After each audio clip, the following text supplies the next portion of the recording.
do this. Okay. Yay. All right. And Maggot is already here, by the way. So, so I am like, I've been like struggling using my, I've started using Voice Meter Banana, and like every time something screws up in my audio.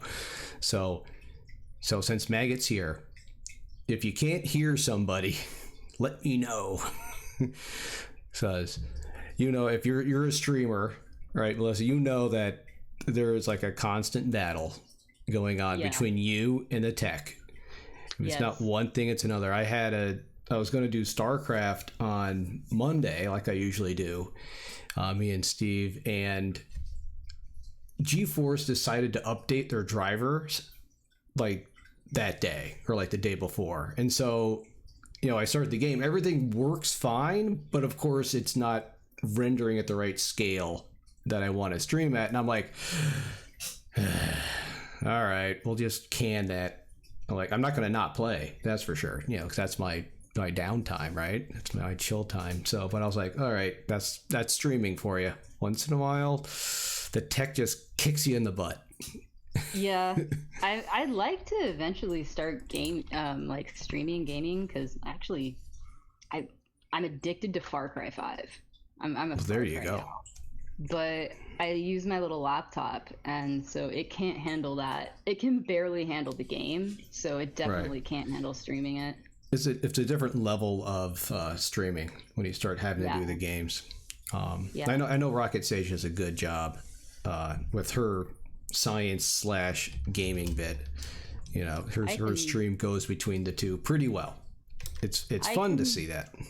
Sometimes do MATLAB and Illustrator and stream, but it's dicey. I've had overheating, so. Yeah, I like to think I try to get a good mix. I think it's fun when you get those people that are the gamers then into the science. Like that's how Rocket Sage does it, and it kind of like, and that's cool, and that's kind of what we're going for, you know, with the Knowledge Fellowship. You know, we're trying to bridge those gaps and reach more of the public with information and content, and so it's not scary to people, the science. Hey, Uncle Bill, welcome in. Hey. I figured he would stop in at some point. He always does with his 12 tabs. 5, 6, 7, 8, 9, 10. I'm only 2 shy of him, so. I usually try to limit my tabs when I'm streaming, because I don't want to like go up to look at something and click the wrong one or close one by accident, and then I'm like, no. That's a very good point. So, whereas when I'm at school, when I'm at work, I'll have like a gajillion tabs open sometimes. I normally don't. Truthfully, it's just that, like, I'm not gonna lie. I've got NPR open. I've got IRI open. I've got MSNBC open. A lot of times it's what's going on. I'm the only person in the world right now, dude. Yeah, don't you like Doc's hair? It's looking good. Thanks, Maggot. I got it done special. You know, this is my first quarantine haircut. I legitimately haven't gotten my haircut since the before time, since like 2019. Wow. So that's impressive. I desperately needed it. That's she had impressive. to cut it twice. Ooh, do you have like thick hair usually? Is it like something that requires thinning a lot? My youngest daughter's like that. It's like so thick. Like she goes to the hairdresser. I'm not usually there, but I guess it's like a marathon for the hairdresser to just go in and thin it out enough that they can even comb it. Yeah. First you like take off the bottom, and then you slice through it with the razor and thin it out. Oh yeah, and Uncle Bill, the multiple Chrome accounts. I'll usually have my like personal account. I'll have my school account. I'll have my esports account. I'll have an incognito window, and you know, And then you're like, which is it? Which is it? That's why each of my icons need to be a different color, so I could easily switch between my different Chrome accounts. It can be crazy. So I'm glad I'm not the only one. That's why we have these conversations. We're not alone. We're definitely not alone in this at all. So news today, being that we're not alone, my high school had the first school COVID-19 case. So the high school is now remote. 7-8, where I mainly work, is still in person, but the high school now remote for the next week, as all those high schoolers get to quarantine at home that were contact traced or otherwise just hang out at home and try to get something done between games of Fortnite and Netflix videos. So fun times. That was our life today. Yeah, we're being asked to choose whether or not our kids go to school in January, like starting the new year, the new half of the year. But they want us to answer now. Like, they're literally sending out reminder emails like, you should respond right now. And I'm like, I'm gonna see how this turns out first, and then Have they learned nothing? That it's really like you don't know until like that morning if you're going to work? Even then, you could get there and boop yourself and have to go home after using the thermometer. I mean, you don't know. You really don't know. It's hard to say. I think it's interesting how like it's gone from, at least where we are in upstate New York, from like something that happened in China to something that happened in New York City that happened in like the rest of the country, and now it's like down the hall. It was like 2 floors down in the elementary school. Now it's in my hallway. So it's like, it's slowly like creeping towards me. And then it's just, at this rate, it'll be just another week till it's like in my house. You know, it's like, well, I hope not. I know, I hope not too, but it's kind of like, you get that feeling where like that it's encroaching ever further into you and you can't, you know? So I get more and more paranoid every time I go to work now. It's like more hand sanitizer, mask on. Even when I'm eating now, it's like, you know, shoving the food up underneath it. And I'm trying not to be a complete wacko about it, but you kind of have to be.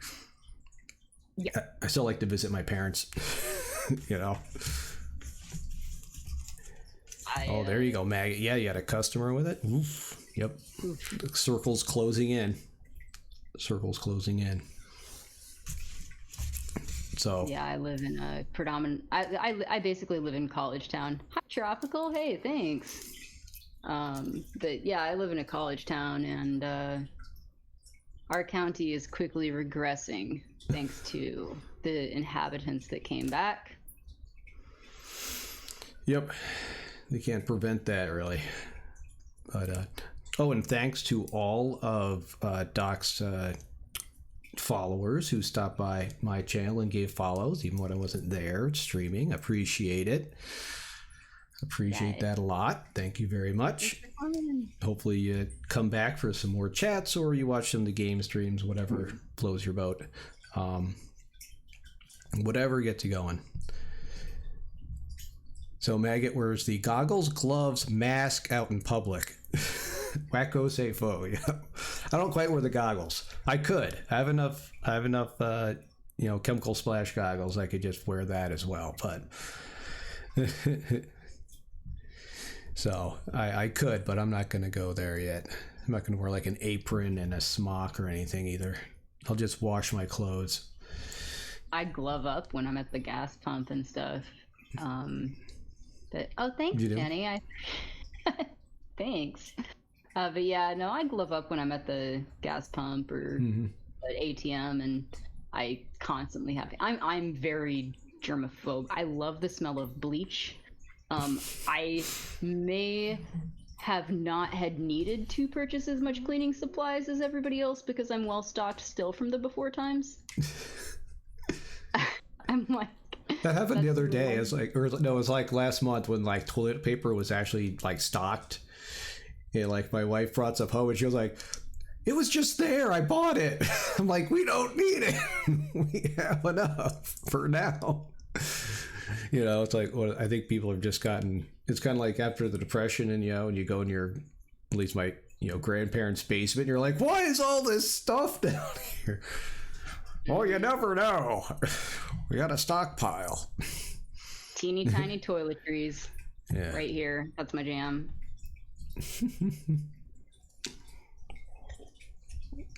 We both get fluids at the same time. Coordinated. So let's talk school, since that's why we're here partly. Your story. I know that your viewers of your channel know your story already and your background.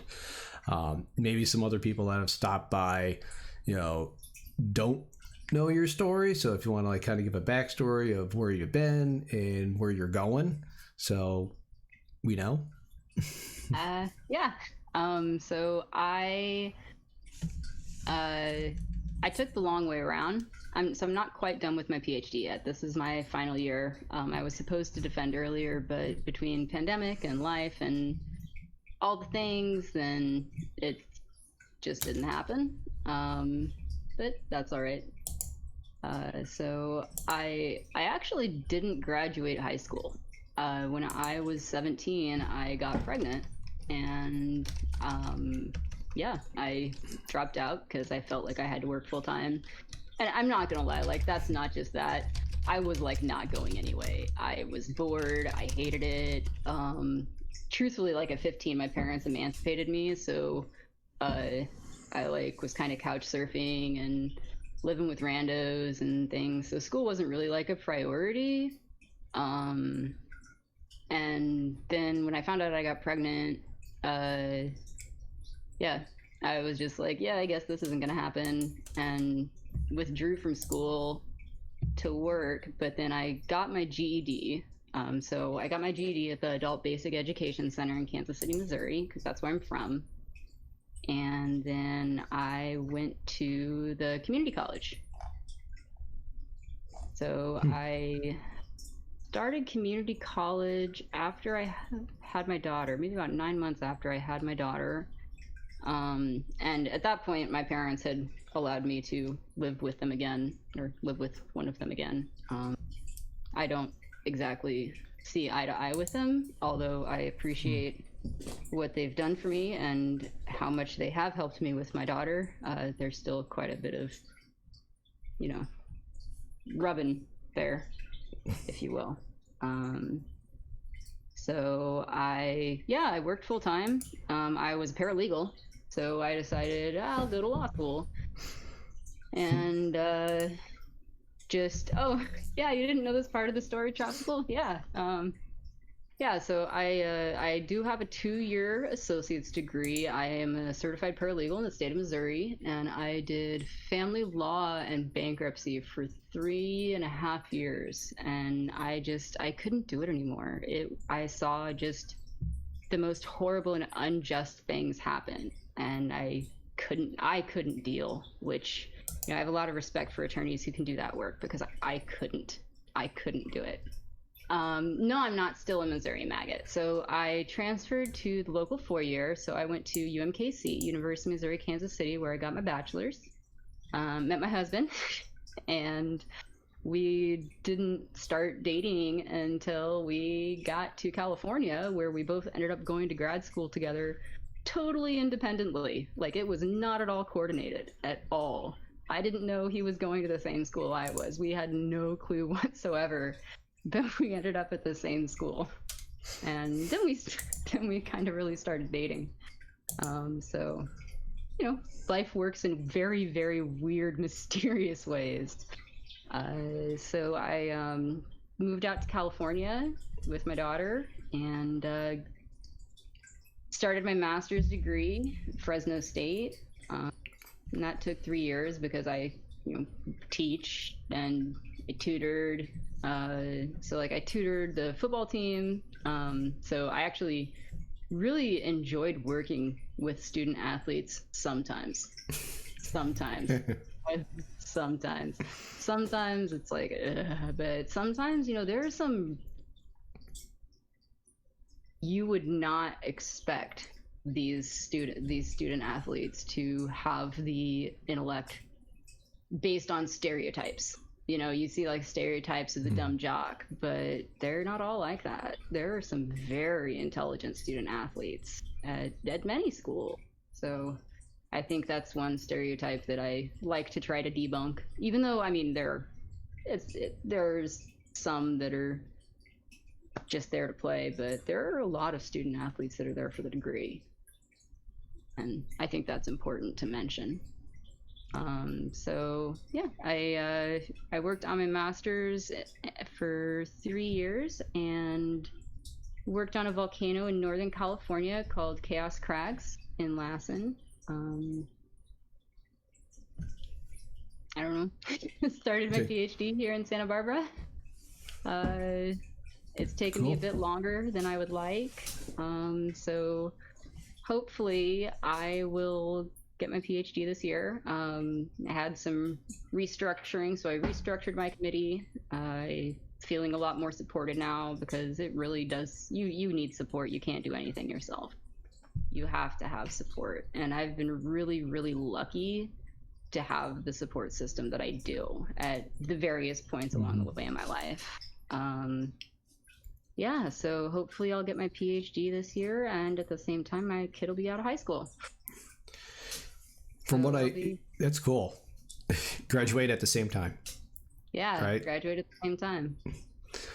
I think usually PhDs go that way, where you don't get it when you plan on getting it. Isn't that a lot of times the case? From what I hear. I mean, I don't have a PhD myself, but a lot of people that I have known that have gotten PhDs, it's usually like, oh, I was going to get or defend my dissertation, but the head of the department, went to another school, so I had to start over, or, my advisor moved to another school, so I had to get a new advisor and start over. Usually it's something like that where you end up, just not having it work out the way you expect.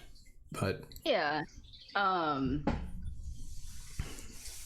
there are some, and sometimes those things do happen, and sometimes you end up working with somebody where you work very well together as scientists, but need to work on communicating with each other better. So communication skills are important. Communication skills are really important. And also sometimes you have research projects that you will spend a year on that go nowhere. I'm the queen of those. I mean, I spent 1 year, my first project. I remember my master's advisor had told me about this really cool paper about phosphorus zoning in olivine. So the problem with olivine is that the two main elements in it are iron and magnesium.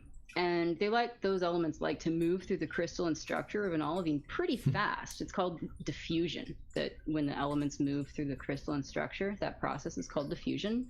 And so iron and magnesium have a higher diffusion rate than phosphorus does. So phosphorus moves slowly throughout the crystalline structure.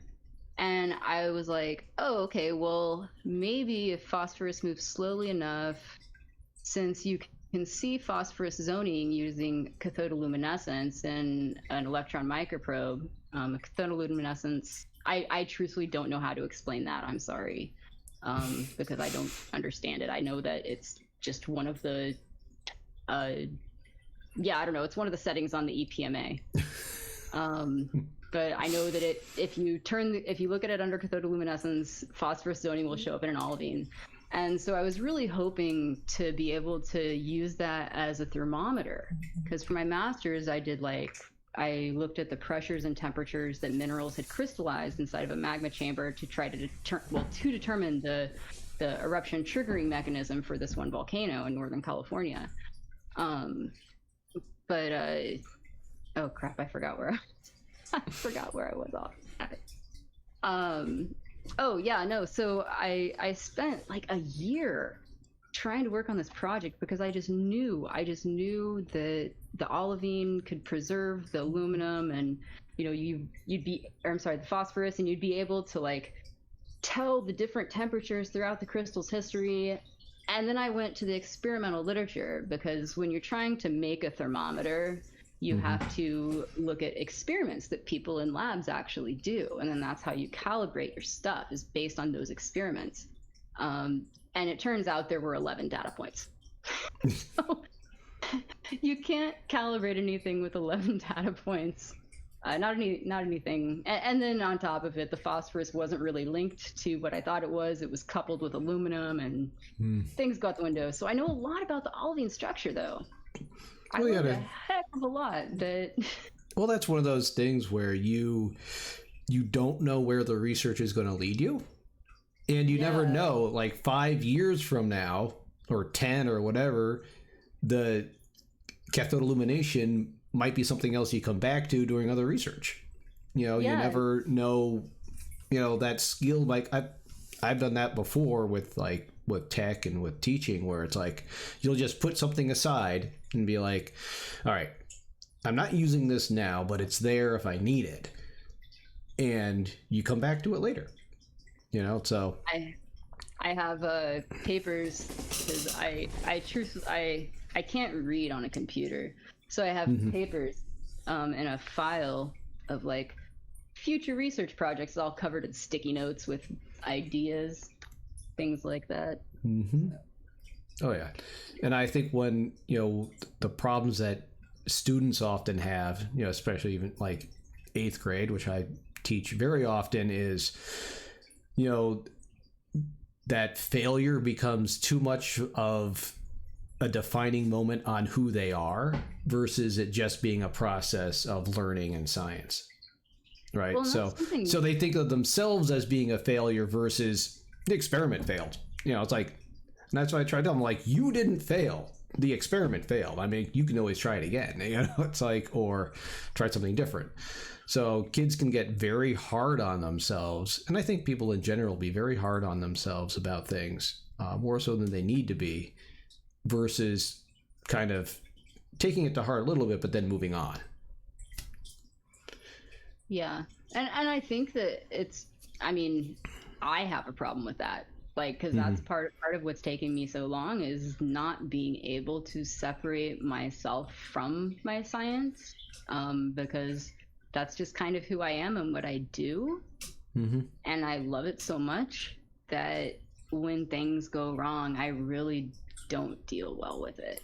And so I'm trying to learn different ways to deal with that, like when things go wrong, to try to not freak out and panic. And hopefully with I have a new committee advising structure now, which is really nice, because if I freak out, then there are multiple people saying like, no, it's okay, like, you didn't actually make a mistake, or like, hey, you did, but that's okay. And everybody needs a little bit of reassurance once in a while. It's easier said than done to separate yourself from your failures. Right. And I think it's also easier, once you're out of like the position you're in, where you're still trying to establish yourself. Whereas if you're a professor and you already got your grant money, you have tenure, it's okay if you start something and it doesn't work out quite right, because you can just blame it on an undergrad. That's not very nice. I'm just joking. No, you can, you have some stability. It's kind of like teaching. It's like, I've done a lot of innovative stuff in the classroom. I don't know if I would have tried it without tenure and in my first years of teaching. So I was dealing with so much other stuff. So you think that's the case, or maybe after a little bit of maturity, and being in the field and having established yourself, maybe some of that anxiety will go away? I hope so. I really, really hope so. I really, really hope so. I definitely feel like I have a big confidence issue for sure. I have imposter syndrome a lot. But I think that a little bit of imposter syndrome is good. Because otherwise you end up with Dunning-Kruger, and that's never a good thing. Dunning-Kruger, if you're not aware, if you're in chat and don't know what that is, that's basically where you know enough about a subject to think that you just know everything. Usually, the types of people who exhibit that don't know everything. And a good scientist will full on just admit that we don't know everything. And we're never going to know everything. It's impossible. Yep. And Tropical Geek says, I believe my view on academia is distorted. Oh, I'll admit that I have a very distorted view of academia. I have my own biases. So, because I got out of academia, I went to middle school, because my experience with academia, and this is why I have a little bit of a bias, was when I went to get my master's in biology. I had applied for a program. I decided to switch to an education master's, and the professors immediately gave me the cold shoulder. It was like, oh, you're going into education, and they just stopped dealing with me. And I was like, were you at a research institution? It was at the state school. So yes, I mean, it's a research, they're all state schools or research institutions, really, at least in New York. And so it was kind of like, I was like, well, what do you want me to do? I mean, I decided to go a different route, and now it's like, and so they were very cliquey, within their own little group. And that's just what I saw. I know it's not the case everywhere. And I know different people have gone to different, universities and have much different experiences, good and bad. So I understand it's my own bias, but that's just, where I come from as far as my experience. Oh yeah, we all have implicit bias. Yeah. I mean, I definitely have a different experience in academia than say, a woman of color. Yep. Oh yeah. And I've learned a lot more about academia actually, being on different discords, especially the TKF one, where there's a lot of, people that work at the college and university level, that I'm getting a better idea of kind of what it is and how it operates. So I like to think I'm kind of addressing, some of that bias and kind of helping out, because I feel as a teacher, because I teach high school students as well, I kind of need to know what they're getting into when they apply for colleges and get into schools now, because it's also different than when I was in there, many years ago. So I want to be educated in what I'm trying to tell students, what it's going to be like. So that's my story. For sure. And I mean, there's, especially if you have students who are first gen, if you have first gen students, if they're first in their family to go to college, or first in their family to go to grad school, it's a whole different world, and you don't know what to expect. And especially grad school, it's a very different world. It is very cliquish, and it shouldn't be, but it is. It's very caste based, which again, it shouldn't be, but it is. And so if you're a non-traditional student, or first, be it a student parent or a first gen student, or, trying to think, any non-traditional student, it's really difficult to feel like you fit in. And people do, I feel like they subconsciously look down on you. I don't know if that's actually true. That's how I feel.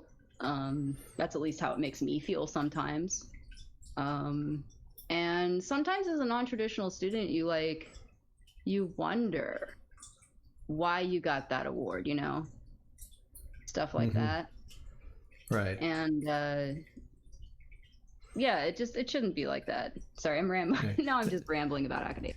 No, I mean, it's part of the conversation as far as that feeling that you're an outsider. Like you said, it's good to have a little bit of that imposter syndrome to kind of, keep you on your toes and you trying to do your best. Right. And kind of fake it till you make it, type thing. I've been doing for 20 years as a teacher. So, and I think that clicking really does exist. Because I haven't been in there, but I've heard other people speak of that, and the idea that, if you're not willing to put in that 80 hours a week, either, in the lab and hitting the books, then you're not going to be a success in science, which automatically disenfranchises a whole slew of people. Like, who can do that? It pushes people out, hands down. Yeah, so like I don't know how you can yeah. So, and I think that's something that needs to change, and hopefully it is changing. First of all, that expectation of working like 80 hours a week, I'm like, yeah, I don't know, that's what you're trying to do, like burn people out and make them go crazy, or only get a certain kind of person, because that's what you're going to get, right? I don't know. I don't think you want my honest answer on that question. Oh, please. Tell me what you really think. I think that they do want people who will literally just live in a lab. I've actually seen students, I've seen professors who their favorite student lived in the lab. Like he didn't have a house. He had his little like George Foreman or pizza maker or whatever the heck in the lab, and he built himself a little fort underneath the table, and that's where his camping pad and sleeping bag and stuff was, so that the custodians couldn't see. And he got out in 3 years. That's what they want. Yep. It's not okay. That's not all right. Tropical Gabe slept in the lab for 3 months. Yeah, it's not healthy. It's not healthy. And when there are faculty members who hold that up as like that's the ideal. Mm-hmm. If you have a family or other obligations, or maybe you have a chronic illness, or maybe you're neurodiverse and you need more time to do things, or maybe you are physically disabled or something, or maybe you're just a sane person who doesn't want to sleep in the lab, then you're not going to do that. I think you're right. I mean, it makes sense, because you would hire someone that's willing to work a lot more for free anyways, right? You're like, hey, you're going to put all this effort in? Yeah. I mean, and that's kind of like the American way, isn't it? In many respects. Unfortunately, yeah. Yeah. So I was not willing to spend the 80 hours in a lab. That didn't happen. It's not fun. No. There was a job I almost got, and it was the type of thing where it was like, all right, you're going to have to inject these mice with, saline, placebo every, 4 hours. And I'm like, okay, every 4 hours. Wait a minute. When do I actually go home? It's like those kinds of jobs where you're like, no, that's ridiculous. Who does that? And I mean, and I've definitely, there are some times where like if you have experiments that are timed, oh yeah, you have to do it, but those things are scheduled and it, right. And it's like, okay, you're gonna have 2 weeks where you're doing lab work because that's when you have time on the instrument, and you're literally on that instrument 24/7, but then that's it. Right. And that's fine. That's how lab work rolls, but it shouldn't be 52 weeks out of the year. Yeah. And I think that's similar in a lot of jobs. Like teaching, it's like, end of the marking period, right? You have all the grading and everything's got it done, so you get a little bit stressed out, or, in certain times of year. I know in like the gaming industry, right? When you're about to go to market with something, that crunch time right before release, a lot of companies will have that where it's... I'm very aware of that. Yeah, where you're working those long hours, but it's, it's that set limit of time. It's going to be that, hopefully, that 2 weeks or whatever, where you're putting in a lot of that extra effort, and then afterwards, you can kind of relax, right, and get things back to normal.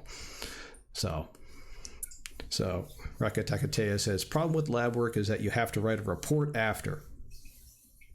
Well, yeah, but that's how you communicate your science. Yeah. I mean, scientists have to be good writers, and that's not something that is emphasized enough. Hang on a second. This is annoying me. My light fell. I apologize. I'm a crazy OCD person. But yeah, no, you have to be a good writer, and it's something that I think everybody struggles with. I struggle with it. I'm trying to get words on a page right now, and it's really hard. It's not the most fun, but it is really, really, really satisfying once you get it published. I can imagine. And that's one of the things where, like, I kind of, with myself, I'm really self-critical of my writing. And sometimes I'll do something and, and I'll get good feedback. Be like, oh, you're a good writer, blah, blah, blah. And other times I'll, like, look at my own writing and just be like, oh my God, this is awful. Who am I kidding? I'm like not beyond, 11th grade English here. I don't even know how to use a semicolon, So I think, I don't know. I like writing, but I think it's another case where we can be very critical of ourselves when it comes to writing. But I think most of us are better writers than we give ourselves credit for. I would say so. Yeah, I would definitely say so. I'm lucky because of my background, because I'm trained in legal research and writing. So I came into science having formal legalese writing classes and having written appellate briefs and discovery requests and all that jazz. Because, like, if you didn't know, basically a paralegal does everything a lawyer does except go to court. So I was essentially kind of a lawyer before grad school. So it's a blessing. It's a blessing. It's like, it takes such a load off of my mind. Once I can get the words on the page, then I know I'm smooth sailing. It's just, my issue with communication is getting what I want in my head out and having people understand what I intend to say. Does that make sense? Oh, that makes sense. I mean, that's something as a teacher, especially for like 8th grade, I'll know like the question I want to ask and the understanding I want to kind of get out of them. But how you phrase a question, really affects the type of answer you get back. So, knowing if it's an open or closed question and things like that, that researchers will do, especially with surveys, kind of understand how you phrase it is what you get out of it. And so that's something as a teacher, they didn't really do that well of a job in teacher school to teach you that, but you kind of learn it as you go and realize, you ask a question and everyone's just confused and you're like, I thought I was pretty clear in what I asked for. I guess I wasn't. I will try to fix it for next time, Because that's what makes, a good teacher or a good scientist, is getting that criticism and fixing it, That's what peer review's for. Yep.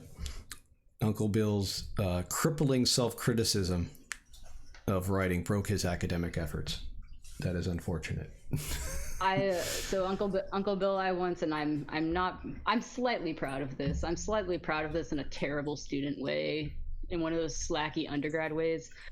So I once wrote a 30-page paper on the influence of misogyny on Milton's Paradise Lost. I did not read Paradise Lost, and I read half the Spark Notes. And that's when I knew I was born to write research papers. I got it done in like 8 hours, and I got an A+. So I'm like, there you go. I can research okay. I can research okay. Yep. That's funny. Well, one of my best classes for learning how to research was actually like my composition class, if that made any sense.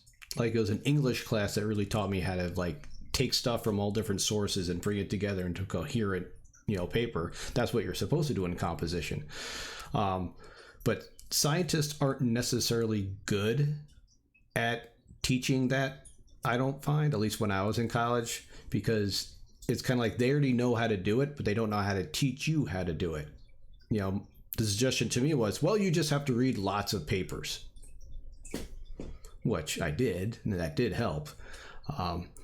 But it's kind of like, a student comes to me and be like, Mr. Biter, I need help understanding more about the atom. Well, read some books. All right, well, I didn't really teach you anything. It's just, yes, that works, though. Just reading and reading more. I don't know where I was going with that, but... Well, I know that, the best way to teach, in my opinion, is to make sure that the student stays engaged. And, you want to draw their attention in and keep them captivated. You want them to be, I don't know if you've ever done this, but if you've ever, tried to read to go to sleep at night, but you picked the wrong book, so it's 2:30 in the morning and you just cannot put it down because you have to know what happens next. That's how I want my students to feel. So I try to tell stories when I'm making my lectures. I don't really have a set A, B, C narrative, which some people probably find annoying, and that's fine because everybody has their own teaching style and everybody's got their own learning style. But I like to weave a story together. I really like storytelling because a good story introduces, just like you said, all of these different things from all these different places, and then can bring them together in one coherent argument, or one big finale, if you will. And an interesting thing to go with the storytelling and with science is a good story. What does it do? It withholds a certain amount of information Until just the right spot. And then there's still another question, right? Because you can't give everything. Because if you give everything, then it's like, all right, there's no mystery left, right? Why am I going to keep reading? I know the ending kind of thing, whereas a good story along with good teaching, which I'm still trying to get there, is when you can withhold that right amount of information to make the kid want to learn more. That's when you've done it right. And I've done it right sometimes, and other times I haven't. Yeah, sometimes it's easier than others. Like right now in coronavirus world, it's really hard to do that. And so, and this is actually what the new standards, the national standards for science, NGSS, have the phenomena as that piece where the kids ask questions and then you basically just withhold information and have them try to eventually get to the understanding of themselves, which is really effective. And sometimes I'll not even tell kids why something happens in science. It's well, we're just going to tell us how it happens. I'm no, you have Google, why would I tell you? And so it's a real change in science teaching, which lends itself to that storytelling piece.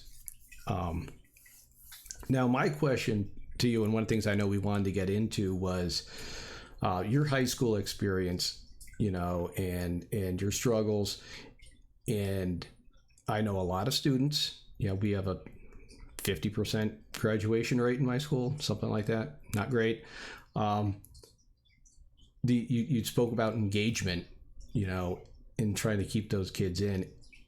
I mean, would that have affected you at all? Or is there also a certain just level of maturity? I think some kids are just kind of they're just not ready to really commit to being there at school. I mean, I just struggle with how can we change that graduation rate problem? Or is it redefine the problem? I don't even know. I think the problem arises far before high school. I have a friend who also teaches middle school. One of my best friends teaches 8th grade as well. And he has students who come in and they don't want to be there, and they're already, why do I need this? I'm going to be a rapper. You're not going to be a rapper. But I don't know when they make that switch in their brain. I've been so lucky and so fortunate to have the kid that I do Mm-hmm. she's, you know, she really enjoys learning. She loves reading. She loves school. Um, I'm incredibly fortunate to have a great kid who doesn't have the same issues that I did. And so I don't know to answer your question. We're not going I to can solve say, the world's problems like right here. Oh man, I just well, I mean, I can say for me that like I mean, I didn't like stop going because I was pregnant. I stopped going like far before that. I stopped going because I was bored. It sucked. Mhm. Students were mean. I didn't feel like I fit in. I had a couple friends.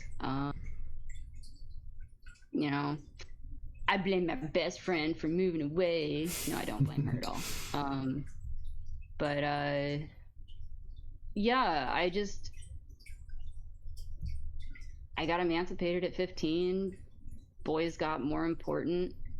I just didn't care about being somewhere I didn't want to be when I could go hang out at the library and learn stuff or watch Bill Nye and be more interested and learn the stuff I wanted to learn. I Mhm. guess that was it for me. I wanted to learn the stuff I wanted to learn, and I just wasn't feeling it. And I know that that's it. I know that that's it because I went to a summer camp when I was in middle and high school called VAMPy.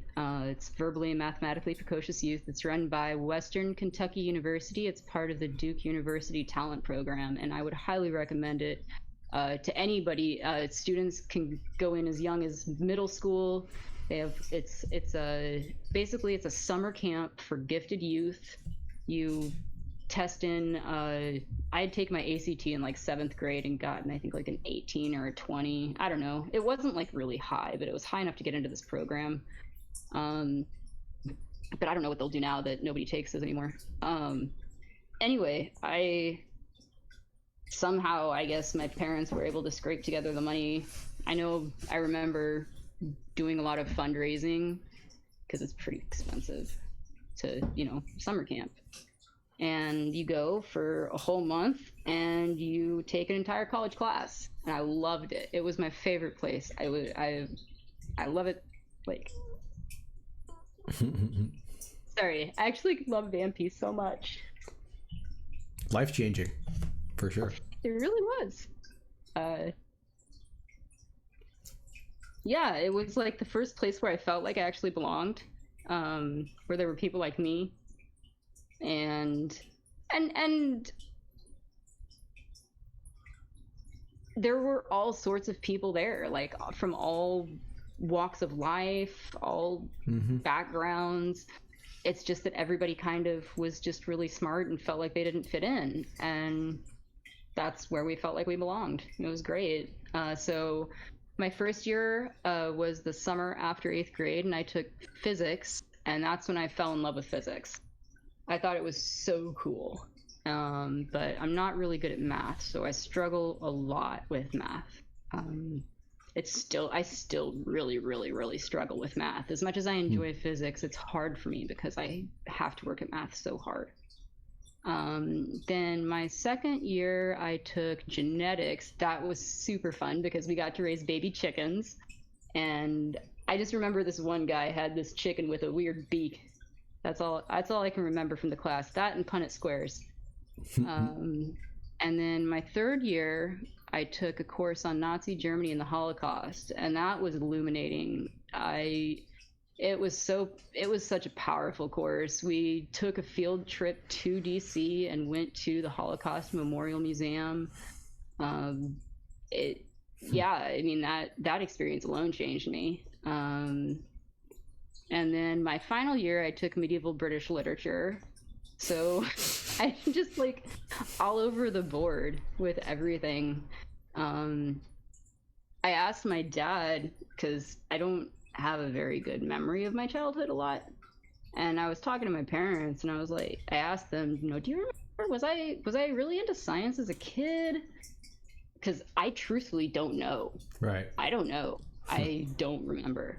Um, And they said, no, you were, I mean, like, you were interested in science. I did science Olympiad, I guess, apparently. I kind of remember that. But I was just really into whatever I was into, just whatever it was at the time. I just devoured whatever it was. I wanted to learn everything I could about it. And yeah, that's kind of just kept on. I'm the same way with volcanoes. That's why I love geology, because I want to understand how the earth works. And I like that you can. like we're never gonna know it all. Right. So there's always more questions. Right. I think that's my favorite thing about science, is that like you're never gonna be satiated. Right. And there's the idea that, you know, unless you're asking more questions, you're not getting anywhere, or better questions, you know, as well. And I think your story is interesting, because I have students where I swear they're too smart to be in school. They probably are. They're too smart to deal with the BS. Is what it is. And I have at least one student I know this year where I'm upset that he's not in school at all. Like, he's on my roster, but he's not showing up. And like, he would ace every test, you know, it's just what he does. But he's bored bored out of his mind. And there's nothing, I don't have him in class, so I can't, I mean, he's in my lab class. I would see him literally like twice a month. But, you know, and so, but the problem is sometimes kids will succeed despite the school system, whereas others won't, depending on the support systems, like you said, that they have available. If you get a good support system, you can succeed regardless, I think. What's up?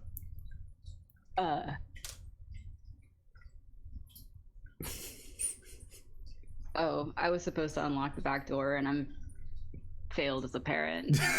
Locked the house, and I think she's gonna. Just go in the front. It's fine. Oh, this is the life of a single parent. That's okay. That's the life of a parent in general. Yeah. Like the reason why my this chat is like at 9:15 is that's when my daughter gets off the computer and I can use it. So yeah, so these streaming schedules dictated by my daughters as well. So I do need to go unlock the door. I'm so okay. Sorry, Scott. Not a problem. I'll just talk to myself and all of our wonderful chatters here. So I learn best when the content is taught like a Guy Ritchie movie. I'll have to watch more Guy Ritchie movies.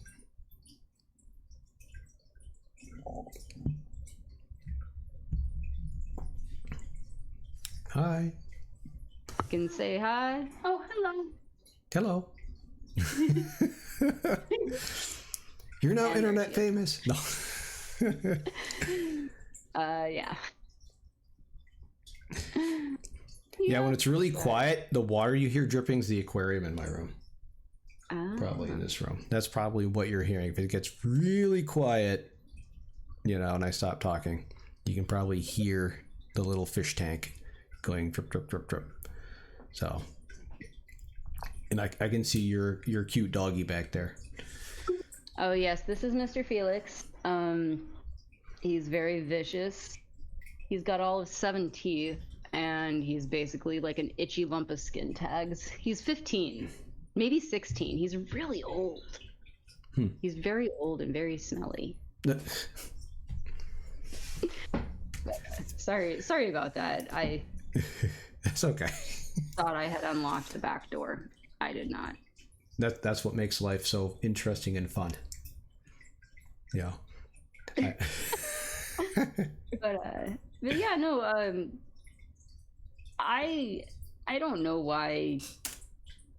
Like with your student who you think is just bored, he probably is. Oh yeah, I'm sure of it. Guaranteed. Yeah, but I think the reason people, you know, drop out of high school is myriad. I don't think it's ever just one reason. There's so many. There's so many, and it's hard, like you said, to start at a young age, and really, do that. That's why, one of my teaching philosophies in 8th grade is to make it so kids don't hate science by the time they leave my class. Because that's the surefire way to get them to never go into a STEM field and probably not want to be at high school at all. And we kind of see that now, where if you didn't have a choice to be in school, would you be in the school? And we're finding out no, because kids in our school have a choice if they want to come in now or not. So I think it depends on the school. Well, I'm sure it does. Depends on the student. Yeah, I'm sure it does depend on the school as well. But I had some students in the spring when all this happened that did better remotely, because they had social anxiety. They didn't work well with peers. They didn't, like that part of school. They already had their few friends that they were happy with, and they were content to be at home and do what they needed to do well in school, and that was good. Selling right now, and they did great. I mean, a lot of kids just kind of dropped off the face of the earth too, but I did have a few students that, because of that, did really well and are probably doing well now, hopefully too. Mm-hmm. I think that because of the pandemic, everything's changed and everything's different. And it's not fair, in my opinion, it's not fair to ask teachers to teach hybrid classes. That's double the work. Anybody who's ever taught a class knows that that's just hell and shouldn't be asked of anybody. You have to be superhuman to do that and stay sane and keep your life together. But I do kind of hope that in the future going on that they keep the option of online only courses for some students, so that students who like you were saying, the students who excel online or that are doing particularly well have that option. Mm-hmm. But I think so too, and I think that's one of the things that might come out of this as a positive, having that option, because I've seen students shut down because they're in school and they're having issues, or even just medical reasons, not even mental health reasons, but you're homebound for whatever reason. You should have the option to be able to get instruction that way.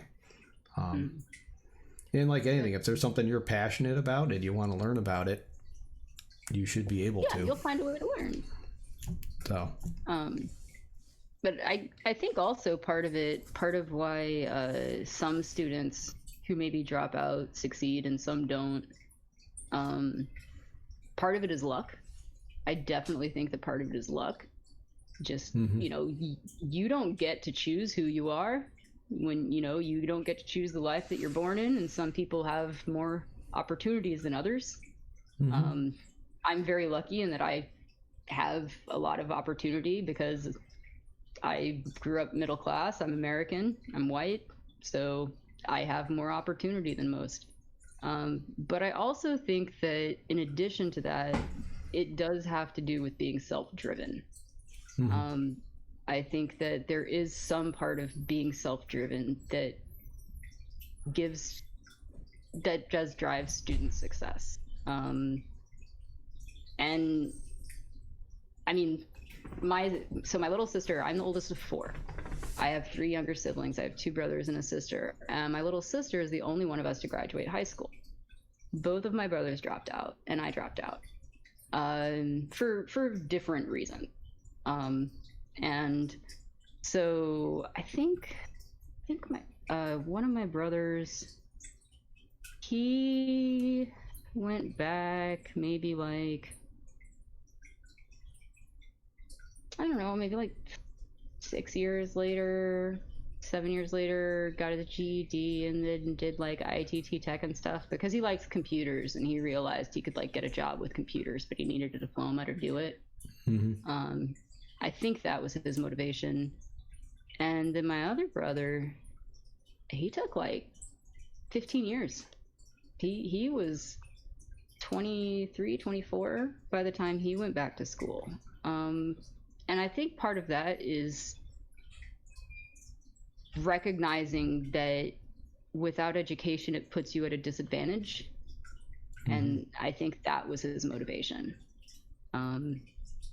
Was, he wanted to not have the life that he had, and he wanted to change himself, and then he took steps. But it was up until that point.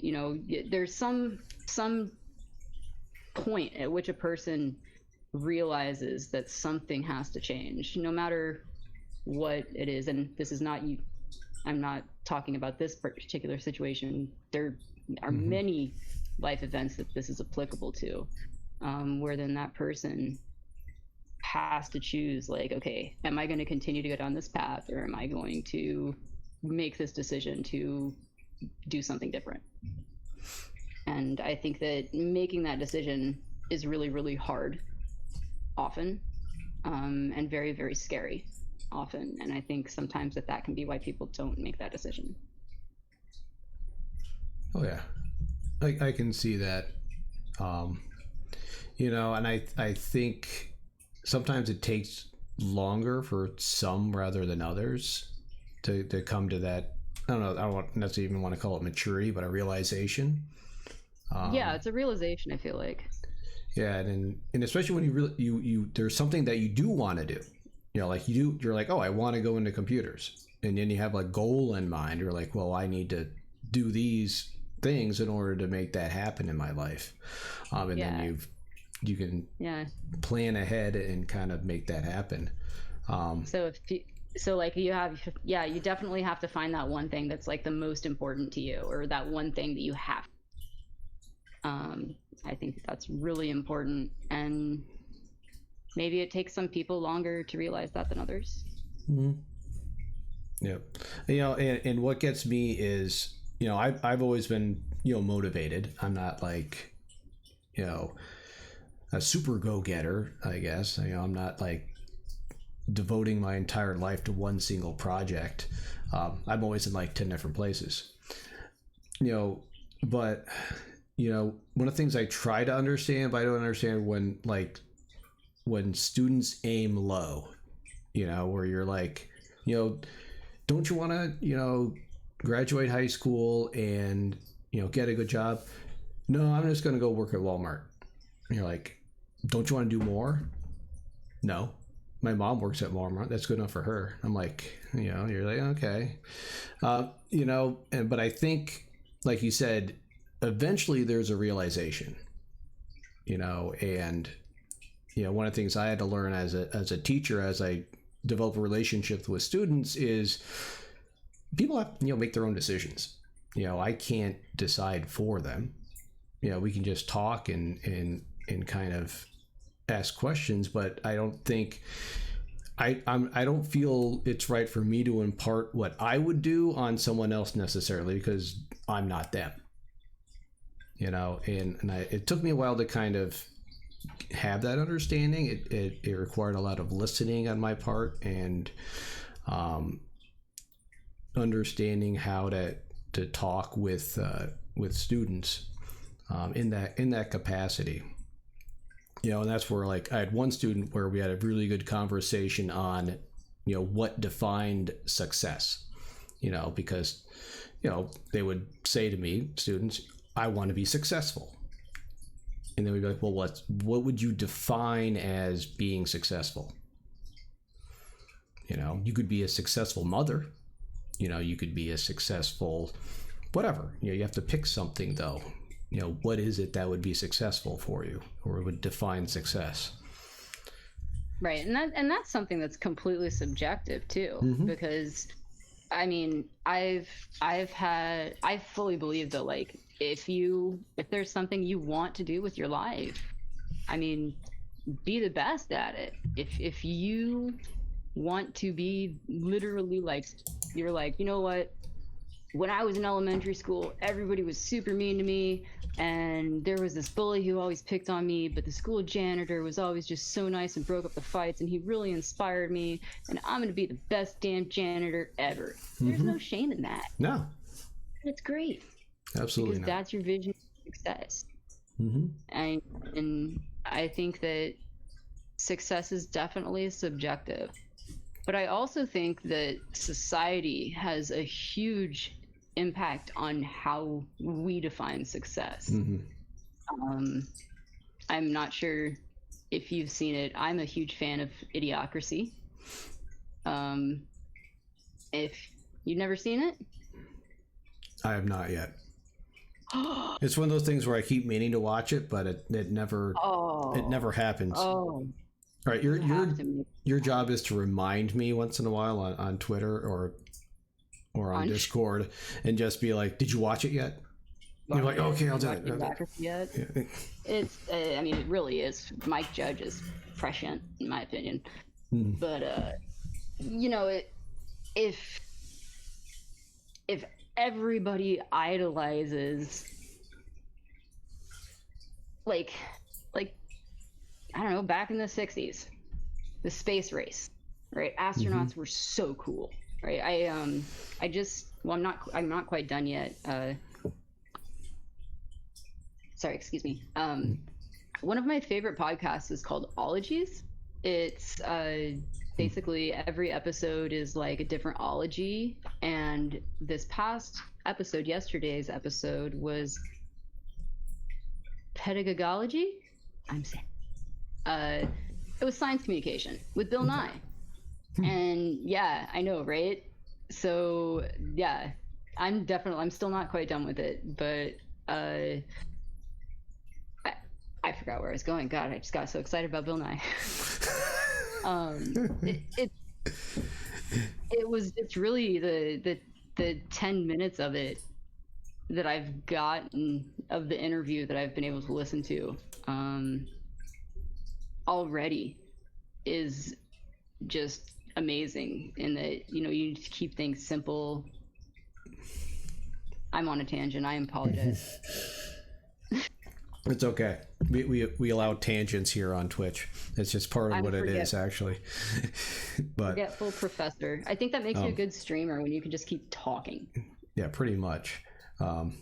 Especially if you're just used to talking to yourself all the time, which is very, handy.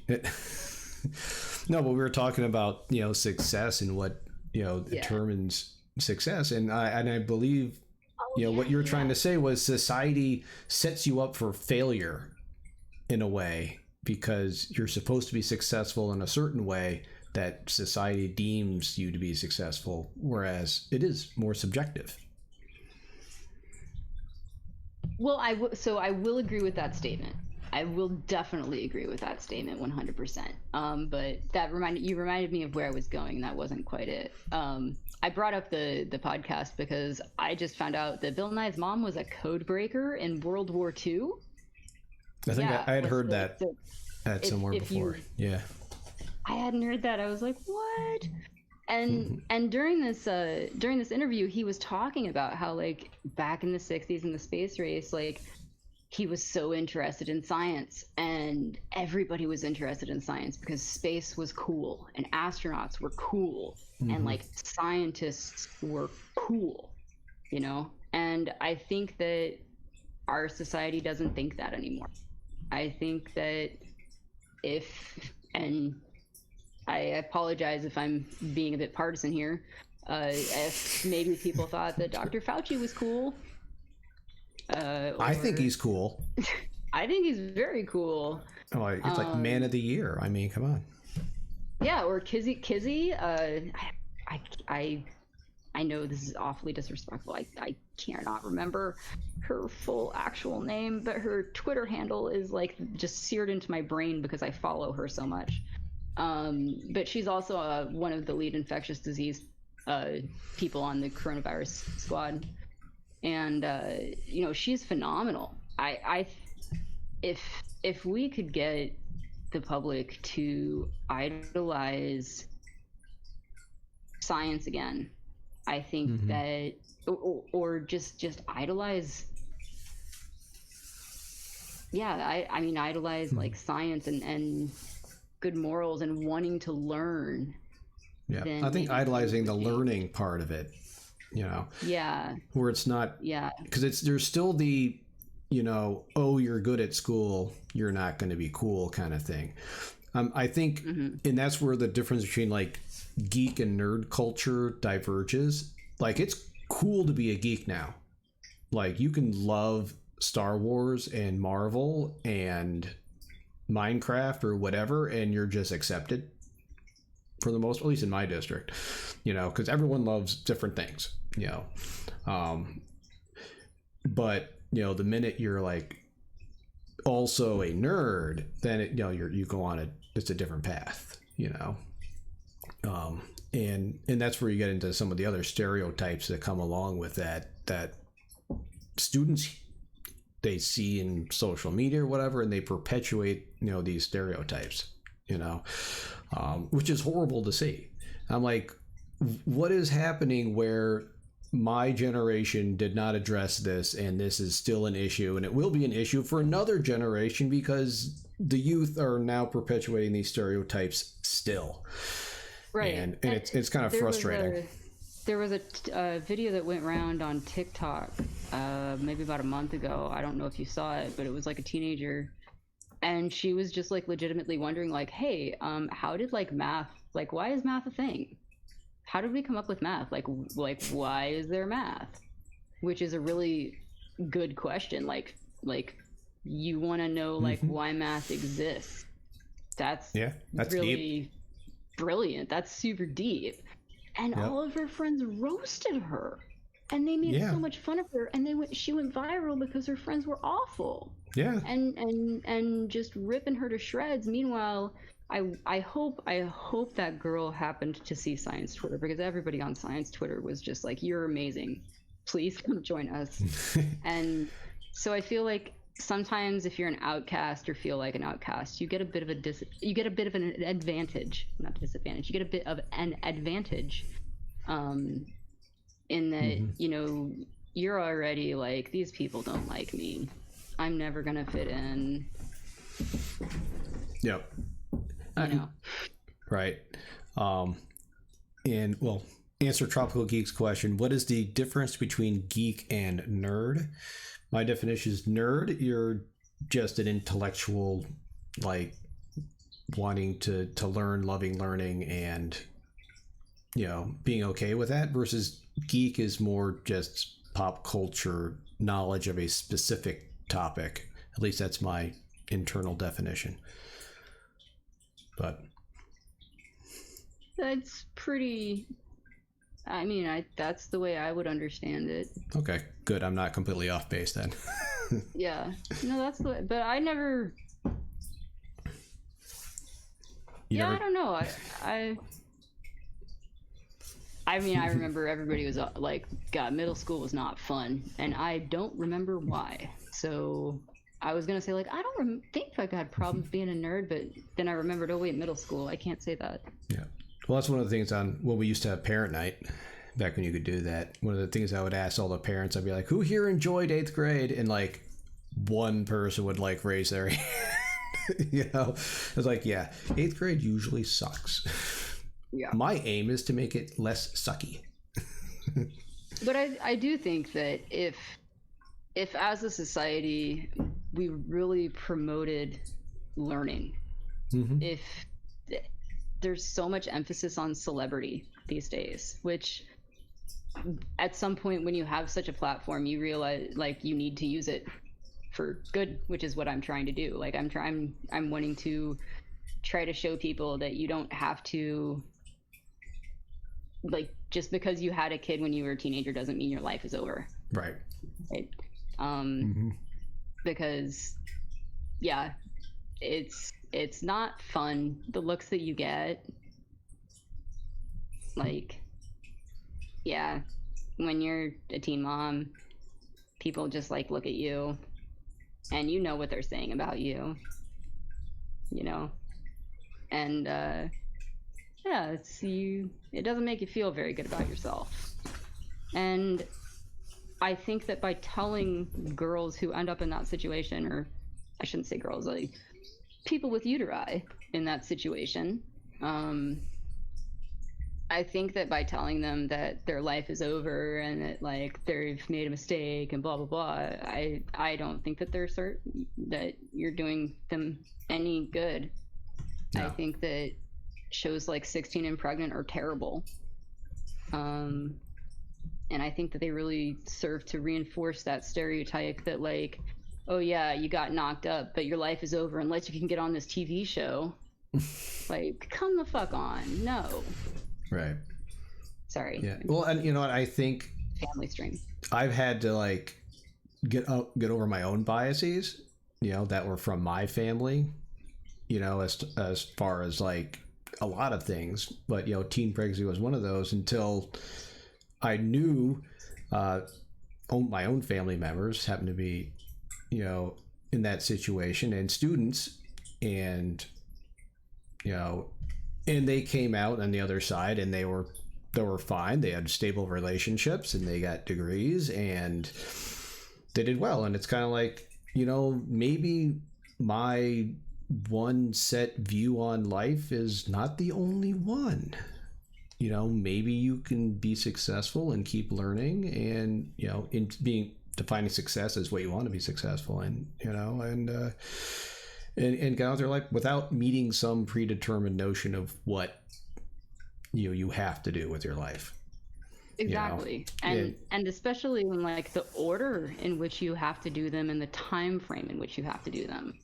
You know, like it's standard still that it's like, oh, okay, well, you go to college, get married, buy a house, have a kid, assuming those are the things that you want to do with your life. And I certainly didn't do those things in that order, and not everybody does. I did. But that should be normalized. I'm a very regimented person in my life. I did everything backwards. I had a baby. I got married. Now I'm trying to get out of college. I still don't own a house. Getting a house is kind of hard without the job. That is true. That one usually you got to do. Definitely got to do first, unless you got money stowed away somewhere. Yeah.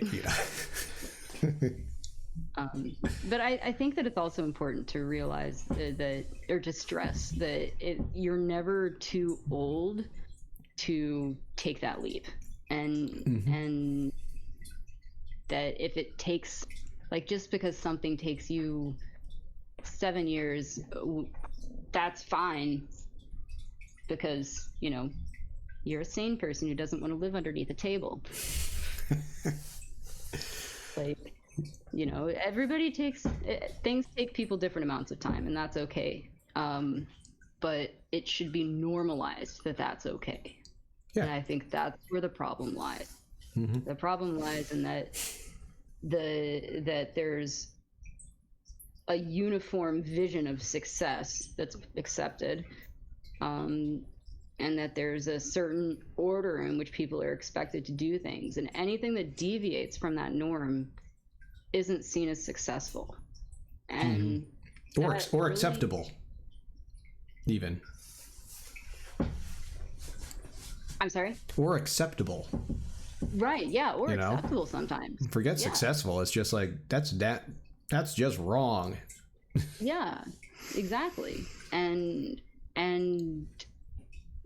when you're one of those people who, like, you know, in my case, I was a teen mom, it really makes you feel terrible and disenfranchises you.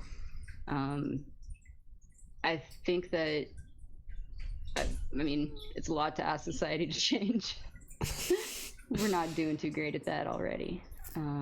But I think that's what needs to happen, truthfully. I think that we need to start idolizing intellect and curiosity, and not just idolize people for just existing. Right. Mm-hmm. No, I mean, I definitely agree, you know, with all that. And in my my mature state, being the years of experience, like it took me a while to get there, to kind of understand that. Like I said, there's so much that like you in my early 20s, especially, I just didn't know. I could have a college degree, but really know nothing. You know, I could write the crib cycle out for you, but you know, as far as things like ethics and culture and stuff, it was like you think you know everything when you're in your 20s, though, too. Sometimes, I think so. I think that everybody thinks they know everything in their 20s. But I hope as a teacher I can kind of, you know, help students see, you know, or reach their goals and find their own success, you know, whatever it might be. And I, you know, definitely not belittle anyone for having a definition of success that's different than mine, you know, because, geez, you know, but I think it's also important to have an idea of what it is, because that way you can do goal setting, and then you can actually get from point A to point B if, you know, you want, you know, to do something. And, oh yeah, no, I mean, you have to have some goal or some idea, otherwise you just flow throughout life, and that's no way to go. You know, there has to be at least some thing you might want to do, and that thing's probably going to change. That's what undergrad's for. It still changes with me. Little things. Like I said, your goal in life could be, you know, to have a family. And that's fine. That's an awesome goal. You know, we need people that want to have good, you know, families and whatever. As long as your goal doesn't infringe on, you know, my life, liberty, or property, I'm okay with it. But I think we hit on almost every topic I wanted to talk about as far as success in school and dropouts. But I could talk about that for ages. I have so many stories. I'm sure you do too. You know, as well as we even talked about some of your research as well. Yeah. Earlier in the stream. Yeah. So my master's, I do eruption triggering mechanisms. Right now with my PhD work, I'm going to shamelessly plug. I'm sorry. No, go ahead. Sorry. That's why you're. Don't shamelessly do it. Do it with pride. I mean. Oh, thanks. So I work with a group called the Magma Dynamics Lab, but I helped my advisor to develop a program called the Magma Chamber Simulator. And so I'm really, really good at QC. I found out I'm great at breaking stuff. So I broke that program so many times that I was allowed to use the 2 papers as the first chapter of my PhD. So I broke a program for 3 years. But it's really cool. It uses thermodynamics to, well, it uses the chemistry of rocks or magma, in the case of the Magma Chamber Simulator, constrained by thermodynamics, to try to simulate what would happen inside of a magma chamber if certain processes occurred. So like, say if you have, no, kitty, go away. Say if you have 2 magmas, right? Which is not an uncommon scenario. They might have 2 different chemistries. Well, when they mix, sometimes that can trigger a volcanic eruption. So you would be able to look at the temperatures and pressures of the minerals inside of the magma chamber, the chemistry of the minerals, the chemistry of the lava, and then you try to recreate that inside of the computer. And if the results of your computer model match the chemistry of the rock that you have, then you know that your hypothesis was right, like whatever you're testing, scenario you're testing. In this example, it was 2 magmas mixing. But there are different processes that can occur. Like, one is just crystallization. That's one way that magmas can change. Assimilation. So if you have enough heat, you'll melt the wall rock around your magma chamber, and that'll incorporate bits of the wall rock into your magma, changing the chemistry that way. And then mixing. And all of those things can happen at once. It can get really, really complicated really fast.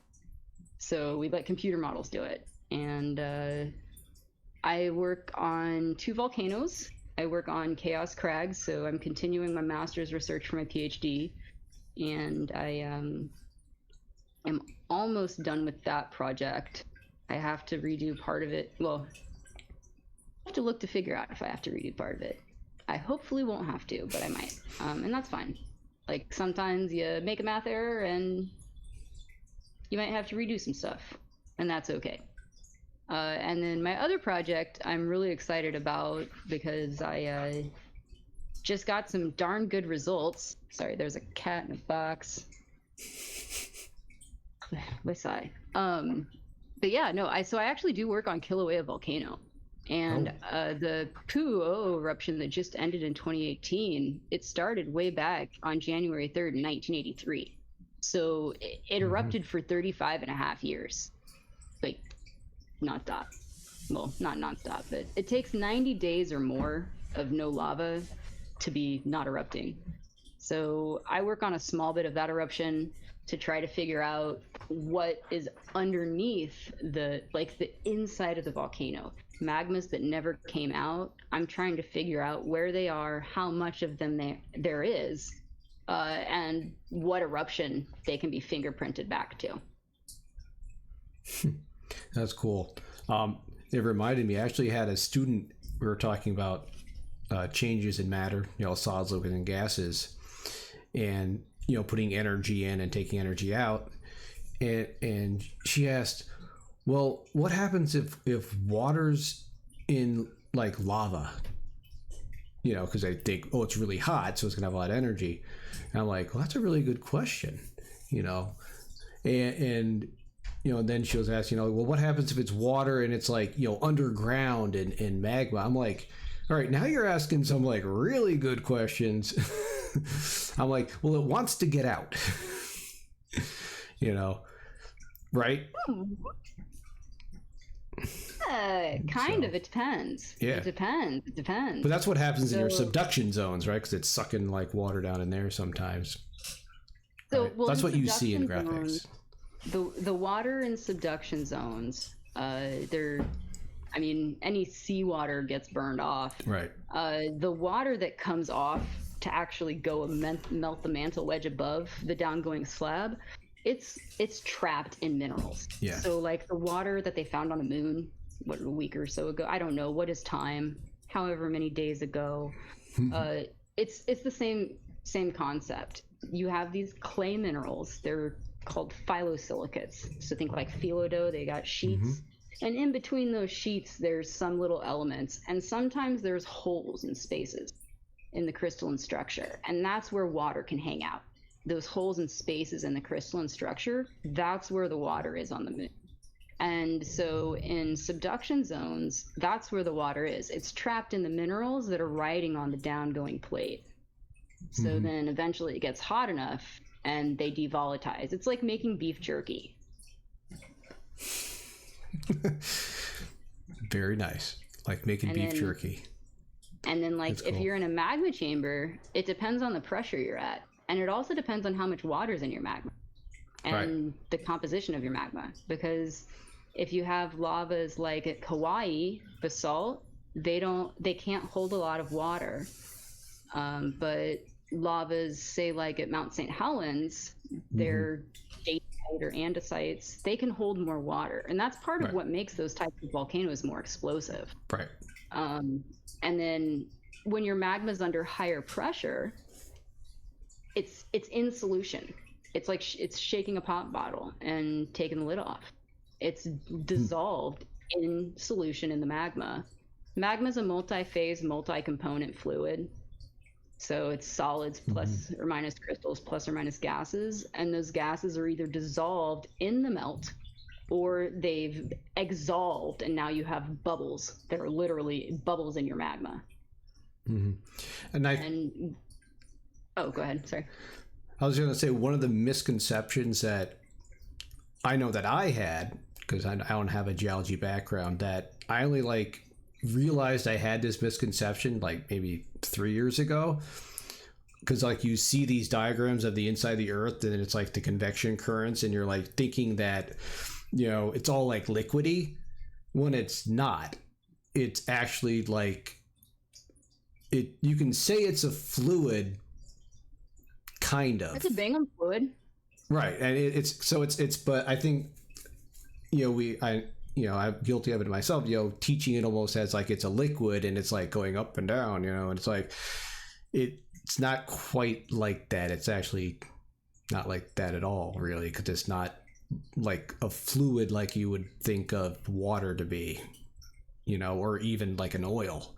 It's a lot more, and you can correct me if I'm wrong. It's whatever you called it, fluid. It's a Bingham fluid or a non-Newtonian fluid. So it has fluid behavior, but over extremely long time scales. Right. It's more like silly putty. Yeah, it's like that GAC. Yeah, exactly. The GAC. Yeah. So it's like. Mm-hmm. And so, like I said, I never thought of it that way. And then I'm all Tropical's got it. It's a thixotropic fluid. Every time I talk about this, I forget the name, and she comes in with the assist. That's a fun word too. Thixotropic. Thanks for the assist, Tropical. But anyway, so like I was just got me thinking about that misconception that I had. See, still learning, even all these years later. Well, and that's part of why I like streaming on Twitch, because it allows me to help clarify those misconceptions. Like, so I told you before we started stream, but I don't know if chat didn't hear. It's in my bio on my Twitch channel, but I'm also I'm part of AGU's Voices for Science program. So it's a science communication program with the American Geophysical Union. It's a really big geology program, and I wanted to learn to communicate my science better. So I started streaming on Twitch because I wanted to find a way to reach an audience that I hadn't reached before. And that's when I found Sage, Rocket Sage. I was like, oh, there's a geologist on Twitch already. And she's like, no, it's okay. Stay, please. So I did. And I really like it. And my favorite part is when you get just random people stumbling into your stream because they don't expect there to be science education on Twitch. And they're like, wait, what? You really know, like, really? Wait, really? Really? And it's just like, yeah, you can totally ask me anything. Yep. And I mean, I have my favorite emote, it's called a tub thought, because I kid you not, I get my best ideas in the shower. I own one of those Aquanote notepads. I have a note right here from 2 days ago. I use it religiously. Notes in the shower are for real, a real thing. I love this. But, I call them tub thoughts because you get these really weird questions, and people who aren't formally trained in a subject wonder these questions. That the longer you're trained in a subject, you just kind of don't ask them anymore. Right. Because you're like, okay, well, I know the end result and it makes sense to me because of all these other things I know, so I don't need to think about it. Or you think, not my I'm not going to look into it, I'll look into it another day, or for whatever reason, you just don't think about those questions. And they're some of the best questions I've ever gotten are from non-scientists. Like one was, how many paroxysmal eruptions does it take for that to become a volcano's normal behavior? A paroxysmal eruption is an eruption where it's outside of the normal behavior for the volcano. Volcanoes are like people. They generally have a certain attitude. Sometimes they misbehave. And when they misbehave, we call those paroxysmal eruptions. And so this person in chat asked how many of those misbehaving eruptions would it take for that to be considered like the volcano's new behavior. And I was like, oh, I don't know. And so I asked a couple other volcano scientists on Twitter, and including one that works at the USGS, and they're all like, "Yeah, we don't know. That's a really good question." No one's defined it yet. Like, that's something we haven't like some people are like kind of thinking about it, but there is no answer. And that's somebody on Twitch somebody on Twitch asked that. That's a brilliant question.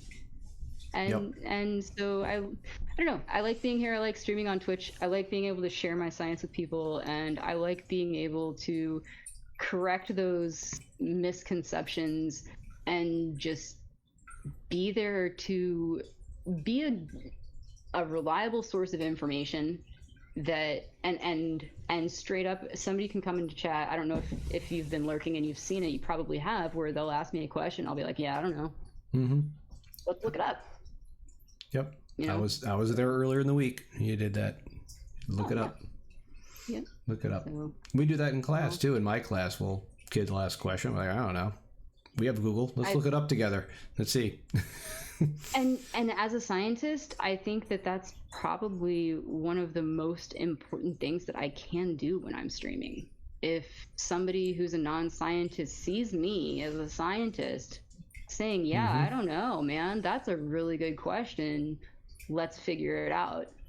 It lets, then that person doesn't feel dumb. They don't feel disrespected or looked down upon, because they shouldn't be. They've got a damn good question. And they also realize, and hopefully everybody else in chat or lurkers can also see, that scientists don't know the answer to everything. And if they did, it would be boring. Where would the excitement be? Gotta have more questions. So, yeah. And thanks for stopping into my stream. I appreciate you coming on and being here. Thank you for having me.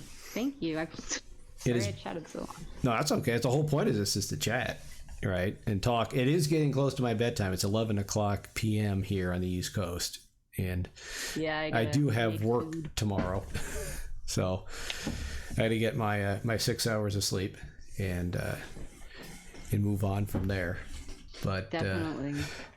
Thank you so much for having me on and for this opportunity. And thanks for being here. I'm going to quickly give plugs for the rest of my streams and what we're doing. Friday, I'll probably be playing Surviving Mars again. That's what I've been doing most Fridays. So we'll do that next week. Matt Bellis from Siena, particle physicist, will be here to chat. This is a chat that was canceled twice. Once because of power outages, once because of a family emergency on his part.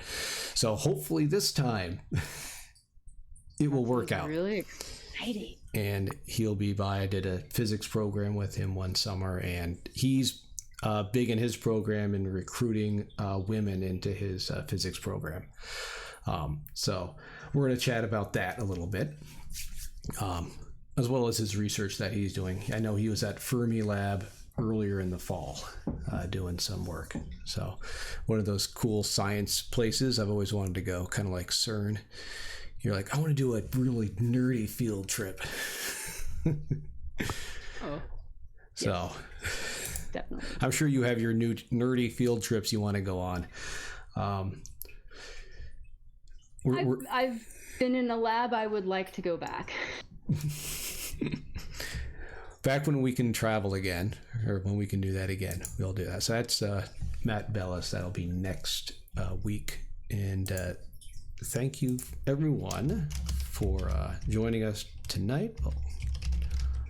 I'll get a little plug out for your channel, so everyone can check you out. And thank you for being here.